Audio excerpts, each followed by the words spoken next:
Welcome back mga ropa, kwentuhan muna tayo. Pag-usapan natin ang game ng kubunan ng Lakers kontra sa kubunan ng Utah Jazz. At dito sa game na to mga ropa, nag-iisang play lang ginamit ng kubunan ng Lakers para talunin ang kubunan ng Utah Jazz. Hindi nakaporma ang kubunan ng Utah Jazz sa play na to mga ropa. Sobrang talino ni Coach JJ Redick. Dinurog nila sa isang play ang kubunan ng Utah Jazz mga ropa. At dahil nga dito sa game na to mga ropa, panalo ulit ang kubunan ng Lakers. 4 straight wins na sila mga ropa, 4 times winning streak na ang kubunan ng Lakers at tumataginting na 12-4 na sila sa standings. Dahil sa panalo na to ng Lakers kontra sa kubunan ng Utah Jazz mga ropa, pangalawa na ang Lakers sa buong Western Conference. At syempre nangunguna dyan na napakalakas na champion ng kubunan ng OKC Thunder, 17-1 na standings. Ngayon mga ropa, dito sa video na to, isa-isahin at imay-imay natin ang pambihira at nakakabilib nag-iisang play na ginawa ng kubunan ng Lakers para wasakin ang kubunan ng Utah Jazz. Ito ang game analysis at breakdown. Los Angeles Lakers versus kubunan ng Utah Jazz. Nag-iisang play mga ropa. Simulan na natin to.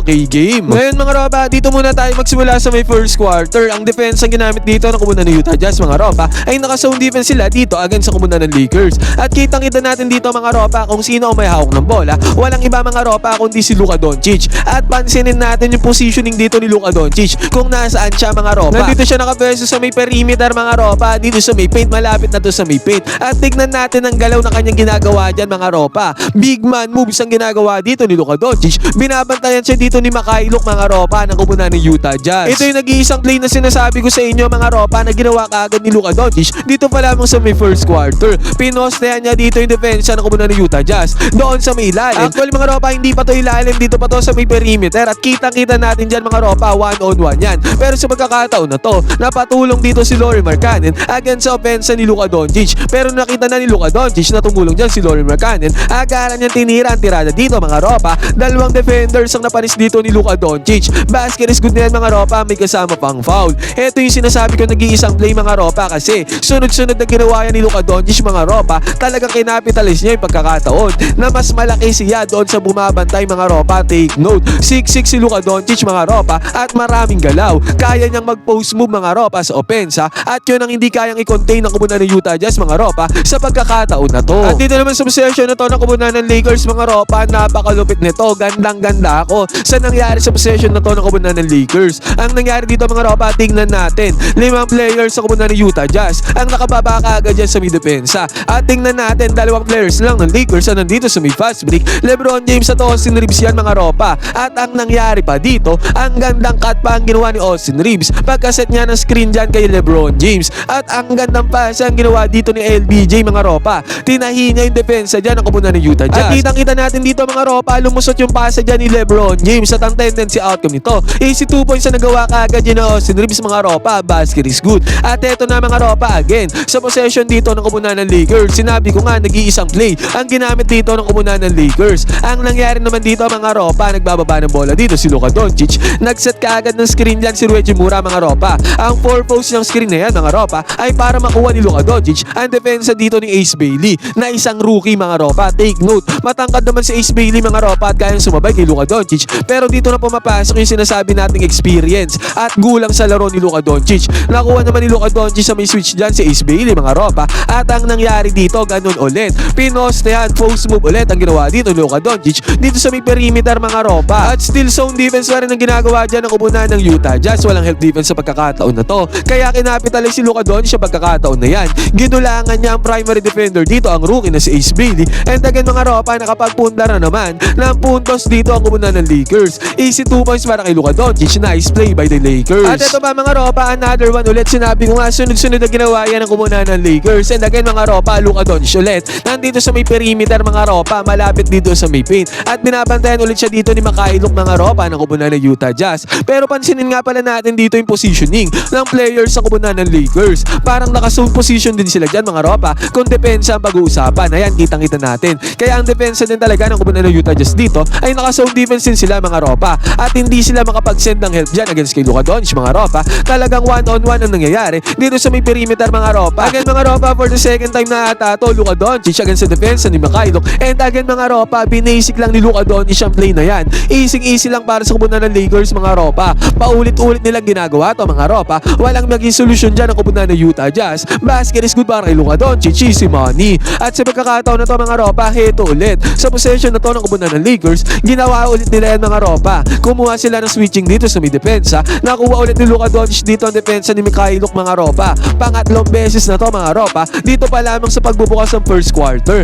Pero sa pagkakataon na to mga ropa, nagmintis naman ang tirada dito ni Luka Doncic. Props naman sa depensa dito ni Mikhailuk. At ito ulit mga ropa, sa possession ng kubunan ng Lakers, sumubok ulit si Luka Doncic dyan sa may post move, sa may perimeter mga ropa, doon sa may ilalim. At binabantayan siya dito ni Williams mga ropa. Pero sa pagkakataon na to, kitang-kita natin dito ang veterans move na ginawa dito ni Kevin Love. Tag-help defense siya dito against kay Luka Doncic mga ropa, dumobble team siya dyan. Sumugal dyan si Kevin Love mga ropa, yun nga lang ang tendency outcome nito. May isang open na player dahil nga nag-double team dyan si Kevin Love. At ang player na yun mga ropa ay si Marcus Smart. Naipasa naman ni Luka Doncic ang bola mga ropa. Hindi niya na pinilit ang senaryo dyan, yun nga lang sayang to. Nagmintes ang open 3-pointer dito ni Marcus Smart. Basket is not good. At sa pagkakataon na to mga ropa, nagkaroon ng cross-court pass papunta kay Rui Hachimura dito sa may right side corner 3-pointer mga ropa. Magandang performance nga rin, shooting performance ang ginawa ni Rui Hachimura dito sa game na to. Basket is good ang 3-pointer na yan mga ropa, easy money. At sa pagkakataon naman na to mga ropa, nawala ang bola sa kubunan ng Lakers. Pero napulot to ni Marcus Smart mga ropa. At pumasok din ang tirada ni Marcus Smart dito sa may 3-point area, basket is good. At ito, good defense na nilaro dito ng kubunan ng Lakers mga ropa sa pangunguna yan ni Rui Hachimura. Umatake dyan ang kubunan ng Utah Jazz mga ropa. At matinding block ang inabot nila dyan against sa depensa ni Rui Hachimura mga ropa. At ang malupit pa dito, tendency outcome yan. Nagkaroon ng fast break ang kubunan ng Lakers sa pangunguna naman ni Austin Reeves. Easy 2 points na nagawa dyan ni Austin Reeves, basket is good. At sa pagkakataon din na to mga ropa, bigla ang nagbago ng plano ang kubunan ng Lakers. Hindi na pumapose dito si Luka Doncic mga ropa. Nanggagaling na siya dito sa may ibabaw. Nape-penetrate niya na maayos ang depensa dito ng kubunan ng Utah Jazz mga ropa. Kitang-kita natin dito. Good penetration yan mga ropa. Sabay pasa ng bola kay Rui Hachimura. Good pass yan mga ropa. Libreng-libre si Rui Hachimura doon sa may ilalim. Easy 2 points na nagawa dito ng kubunan ng Lakers. And another one mga ropa, again, hindi na nga sa baseline nanggagaling tong si Luka Doncic. Kasi nga nagbibigay na ng help defense diyan ang kubunan ng Utah Jazz. Ang ginawa niya dito mga ropa, halos 5 defenders to mga ropa ang pinenetrate at nilusutan dito ni Luka Doncic. Pero pinanis niya lahat yan mga ropa. Nagkaroon siya ng 2 points dyan mga ropa. May kasama pang foul, basket is good. Grabe ang ginawang galaw dito ni Luka Doncic mga ropa. Easy para sa kanya yung mga ganyang galaw. Kahit na 5 ang bantay niya mga ropa. At sa pagkakataon na to, nagkaroon ng 3-pointer si Luka Doncic sa may top of the key para magkaroon ng 2-4-1 play. Sa mga hindi nakakaalam dyan mga ropa ng 2-4-1 play, ito yung time management mga ropa na kung saan ititira mo kaagad yung bola para magkaroon kayo ng 2 possession sa loob ng 50 seconds na ginawa naman dito ni Luka Doncic mga ropa at naging successful siya dyan. At ang nangyari nga dito mga ropa, nakakuha pa ng fast break dyan ang kupunan ng Lakers. Easy 2 points na nagawa dyan ni Rui Hachimura. Nagkaroon nga sila ng 2 possessions dyan mga ropa bago matapos ang first quarter. At sa pagkakataon na to mga ropa, hindi pa nilalabas si Coach JJ Redick itong si DeAndre Ayton. Dito kasi sa game na to mga ropa, nagkaroon ng injury itong si DeAndre Ayton ni contusion mga ropa. Kaya hindi na siya nakabalik dito sa game na to. Pero sa pagkakataon na to mga ropa, bago siya umalis, ang nangyari dito, nag-set siya ng screen kay LeBron James. At kitang-kita natin mga ropa, good role ang ginawa dyan ni DeAndre Ayton na nag-set up mga ropa para sa easy pass ni LeBron James sa punta sa kanya. Easy 2 points na nagawa dito ni DeAndre Ayton, basket is good. At pansinin nga pala natin mga ropa, naka-man-to-man defense na dito ang kubunan ng Utah Jazz pagbubukas ng second quarter. Ang nangyari naman dito mga ropa, take note. Ang bumabantay dito kay Jake Larivia mga ropa ay si Senso Bua. Ang nangyari dito mga ropa, ang may hawak ng bola ay si LBJ dito sa may left side corner mga ropa. At pansinin natin si Senso Bua dito, naka-man-to-man defense na nga sila.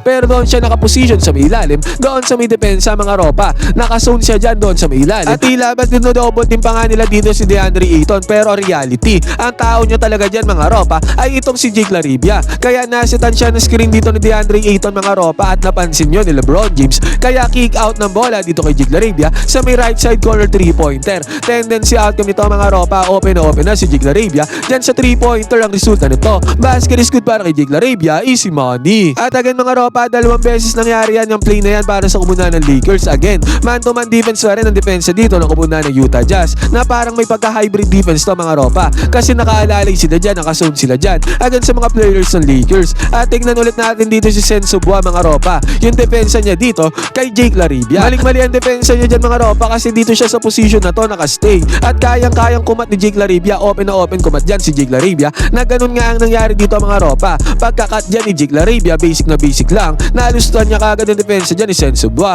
Humabol niya si Senso Bua mga ropa pero huli na ang lahat. Naipasa na ni LBJ yung bola papunta kay Jake Larabia. Easy 2 points na nagawa dyan ni Jake Larabia. Basket is good. Sa back-to-back possessions na yun mga ropa, si Senso Bua ang may kasalanan kung bakit nakascore si Jake Larabia. At ito mga ropa, bago nga umalis si DeAndre Ayton dito sa game na to, bigyang props ulit natin yung ginawa niya sa mga possessions na to ng kumundan ng Utah Jazz. Ang nangyari dyan mga ropa, umatake ang kumundan ng Utah doon sa may ilalim, doon sa may baseline. And again mga ropa, block ang ginawa dito ni DeAndre Ayton. Good defensive play yan mga ropa para mapigilan ang possible easy 2 points dito ng kumundan ng Utah Jazz. At pagkatapos pa nito mga ropa, umatake ang kumundan ng Utah Jazz dito sa may fast break. And again mga ropa, good defense na naman ang ginawa dito ni DeAndre Ayton. Double-handed block ang ginawa dyan ni DeAndre Ayton mga ropa para mapigilan ulit ang possible easy 2 points dito ng kumundan ng Utah Jazz. Good defense by DeAndre Ayton. At sa senaryo na to mga ropa, again dinala ulit ang kumundan ng Lakers ang depensa ng kumundan ng Utah Jazz sa may zone formation mga ropa. Kahit naman tuman defense na nilalaro dyan ang kumundan ng Utah Jazz, kitang-kita natin dito mga ropa dahil sa positioning ng mga players ng Lakers, parang nagiging zone defense ang depensa ng kumundan ng Utah Jazz. Ang nangyari naman dito mga ropa, si LeBron James naman ang tumirada dito sa may paint mga ropa, dito sa may perimeter. Ganyan yung ginagawa ni Luka Doncic kanina mga ropa, at si LBJ naman ang gumawa ngayon. 1-on-1 lang yan mga ropa, no help defense na binigay dyan ang kumundan ng Utah Jazz mga ropa. At ang tendency outcome nito, mas nangibabaw ang opensa dyan ni LeBron James. Basket is good. At dito naman mga ropa, isama na din natin to, nagkaroon ng fast break dito sa LBJ. Dalawang possessions nga to na magkasunod na kung saan mga ropa ay nag-init si LBJ. Lahat ng puntos dito sa mga possessions na to mga ropa ay nakuha ni LeBron James. Basket is good. At ito ulit mga ropa, Luka Doncic siya mayroon ng bola dito para sa kumundan ng Lakers. And again mga ropa, ang bumabantay sa kanya dito ay si Mikhail mga ropa. And again mga ropa, pinanisa naman ni Luka Doncic ang 1-on-1 defense dito ni Mikhail. Walang help defense dyan ang kumundan ng Utah Jazz mga ropa, kaya ang resulta nito, pasok na naman ang tirada dyan ni Luka Doncic. Basket is good. At dito naman sa play na to mga ropa, nagkaroon ng good defensive play si Luka Doncic. At tignan nyo yung galaw na kanyang ginawa dito mga ropa. Nag-showtime pa dito si Luka Doncic. At ang tendency outcome nito mga ropa, nabigyan niya ng love pass. Ito si Jackson Hayes, grabe ang showtime na ginawa dito ni Luka Doncic. Kasama si Jackson Hayes mga ropa, easy 2 points na nagawa dyan ang kumundan ng Lakers. Basket is good. At ito mga ropa, again, sinabi ko nga sa inyo yung nag-iisang play na ginawa ng kumundan ng Lakers. This time mga ropa, Luka Doncic ulit. Binabantayan naman siya dito ni Keyonte George mga ropa. Total mismatch to against kay Keyonte George mga ropa. Pero ang nangyari dito, nagsisend na nga ng double team ang kumundan ng Utah Jazz mga ropa against kay Luka Doncic. Kaya naantala ang ating yung play na yan mga ropa. Dahil sa mga double teams na sinasend dyan ng kumundan ng Utah Jazz mga ropa, kaya ang ginawa ulit ni Luka Doncic dito, kinick out niya yung bola papunta kay Marcus Smart. Ganyan din nga yung play na nangyari kanina mga ropa, pero this time, pumasok ang 3-pointer dyan ni Marcus Smart. Basket is good. Ngayon mga ropa, yan yung sinasabi ko, nag-iisang play na ginamit ang kumundan ng Lakers, mostly mga ropa dito sa may first half, at lalo na doon sa may first quarter na kung saan yan talaga ang pinagkuhanan namin ng opensa ng kumundan ng Lakers dito sa game na to. Ngayon mga ropa, ano masasabi nyo sa nag-iisang play na ginawa dito ng kumundan ng Lakers at ni Coach JJ Redick? Pwede kayo mag-comment dyan sa baba ninyong opinion mga ropa. Huwag kayong mahiya, magkwentuhan tayo.